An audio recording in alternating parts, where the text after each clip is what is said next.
Good day mga kuys. Meron tayong binaba kagabi na, na Honda Beat E5 version 2. So, same scenario yung ginawa natin kahapon din. Tapos pag-release natin ng isang beat, may dumating na naman ng beat, same scenario. Pag on yung susi, blackout yung panel. Ayan.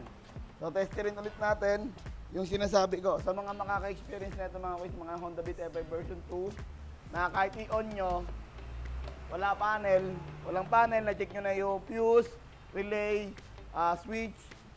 Ito naman yung i-check nyo mga kuys. Ito yung sirang ECU.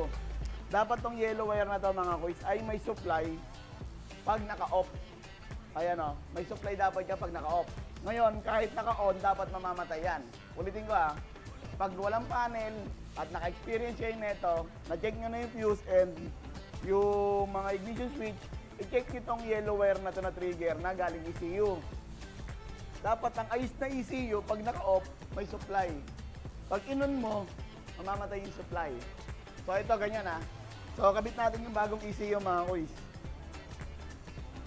Same scenario to, kahapon, yung nirelease natin ng Honda Beat na ganito rin, ayaw umandar, tapos walang panel. Kabit natin yung bago. I-on natin.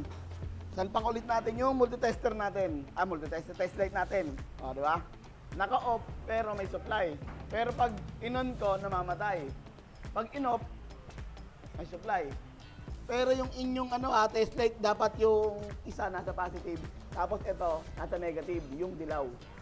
Dapat, pag naka-off, may supply na negative. Pag naka-on, nagka-cut off yung negative. Okay? So makikita nyo mga kaisap, may panel na kaninang wala. Tapos under na rin yan. Okay? Ganun lang mag-troubleshoot mga kuys ng walang panel or ayaw umandar ng motor, basta blackout lahat. Tapos na-check nyo na yung ignition switch, linya, fuse, lahat ng mga main supply, na-check nyo na. Ito naman yung i-check nyo, yung yellow wire na nanggagaling ng ECU, yung negative trigger. Okay? Yun lamang po. Maraming salamat. God bless and I say.